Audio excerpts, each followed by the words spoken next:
गोरेगाव येथील जिल्हा परिषद प्राथमिक शाळेत आनंदनगरी बालमेळाव्यात चिमुकल्या विद्यार्थ्यांनी विविध वस्तूंची दुकानं लावून जीवनात व्यावहारिक ज्ञान, नफा तोटा याविषयी माहिती मिळवली असल्यानं विद्यार्थ्यांच्या ज्ञानात भर पडणार आहे।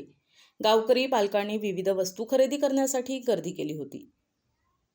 शाळेत शिक्षण घेणाऱ्या सर्व विद्यार्थ्यांना मोठं होऊन व्यावहारिक ज्ञान, गणित, वजाबाकी, नफा तोटा यांची सर्व माहिती व्हावी यासाठी हिंगोली जिल्ह्यातील सेनगाव तालुक्यात येत असलेल्या गोरेगाव येथील जिल्हा परिषद प्राथमिक शाळेत आज आनंदनगरी बाल आनंद मेळावा भरविण्यात आला होता। या आनंदनगरी बालमेळाव्यात इयत्ता 2री ते 4थीच्या वर्गात शिक्षण घेणाऱ्या विद्यार्थी-विद्यार्थिनींनी किराणा दुकान, पाणीपुरी, भेळ, तळीव पदार्थ, खिचडी, भजे, पराठे, झुणका भाकरी यासह विविध वस्तूंचे स्टॉल लावले होते।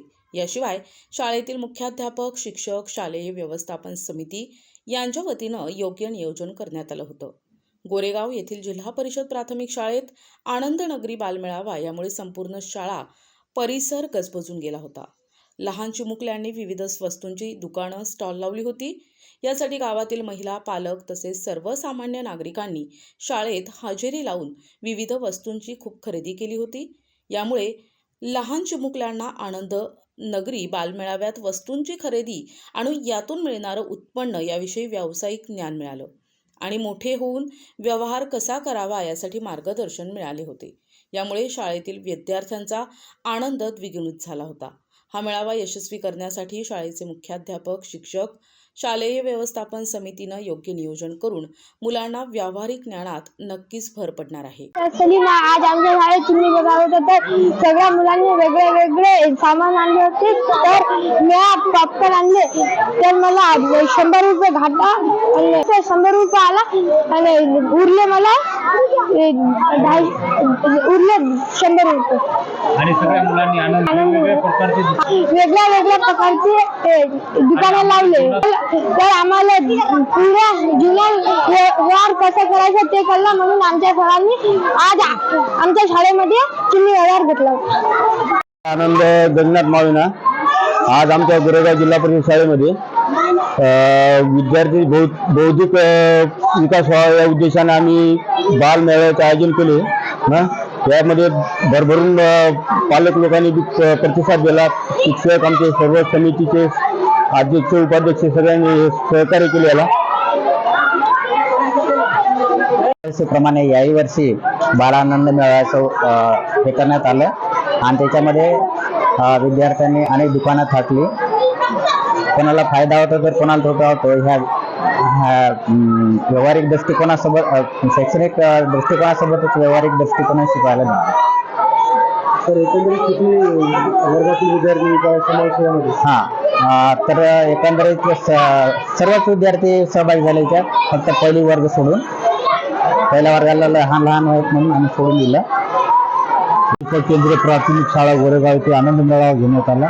त्यामध्ये लहान चिमुकल्यांनी 2री, 3री, 4थी या तिन्ही वर्गातल्या विद्यार्थ्यांनी याचा सहभाग घेतला आणि सगळे शिक्षक वृंद आणि सगळ्या विद्यार्थ्यांनी त्यांना सहकार्य केले आणि लहान मुलांनी आपल्या जीवनात व्यवहार, शैक्षणिक दृष्टिकोनातून व व्यवहारातही आपल्याला ज्ञान मिळावं यासाठी आपल्याला पुढील जीवनात जर व्यवहार करायचा असेल तर नफा तोटा किंवा कोणत्या नियमानुसार आपल्याला कोणत्या आवडीनुसार व्यवहार करता येईल किंवा कोणते दुकान लावून लहान मुलांनी आपल्या आवडीनुसार, काही मुलांनी छोटे मोठे दुकान आणि काही मुलांनी काही असे मोठे दुकान थाटून त्यांनी सर्वांनी आपला आनंद व्यक्त केला आणि सगळ्या शिक्षक लोकांनी आणि सगळं जिल्हा परिषदच्या विद्यार्थ्यांनी त्यांना सहकार्य केले आणि या आनंद मेळाव्यातून त्या विद्यार्थ्यांना असं म्हणजे पुढील आपल्या जीवनात काय व्यवहार करायचा आणि त्यांना एक म्हणजे वाटचाल भेटते। आमच्या शाळेतील मुलांचा जो उत्साह होता त्याप्रमाणे आम्ही बालानंद मेळावा घेण्यात आला। या बालानंद मेळाव्यामध्ये मुलांनी आपल्याला काय करून आणायचे याविषयी विचार करून ज्या ज्या वस्तू आणता येतील त्याविषयी विचार केला। पुन्हा त्याच्यात काय लागते, काय नाही लागत याविषयी विचार केला। आपल्याला लागणारी गुंतवणूक आणि त्यावर आपल्या सध्या मुलांना काय आवडेल, त्यांना काय चालेल, आपली काय वस्तू चालेल याविषयी विचार करून ती वस्तू आणून त्या वस्तूची व्यवस्थित मांडणी करून दुकान थाटून आपण स्वतः दुकानदार, आज आपण स्वतः दुकानदार हो या आविर्भावात ते आज बसले आणि त्यांनी आज व्यवहार केला. या व्यवहारातून त्यांना दैनंदिन जीवनात आपल्याला पुढे काय होता येईल, काय नाही, कसं करता येईल, आपला व्यवसाय करता येईल का नाही, व्यवसाय जर केला तर काय करावं लागते याचं ज्ञान मिळते. गणितातील बेरीज, वजाबाकी, नफा याचे सुद्धा ज्ञान होते. आणि तो एक दिवस त्यांचा आनंद होतो. त्यांचे पालक येऊन, इतर मुलं येऊन त्यांची प्रशंसा करतात. NTV news Marathi, Hingoli.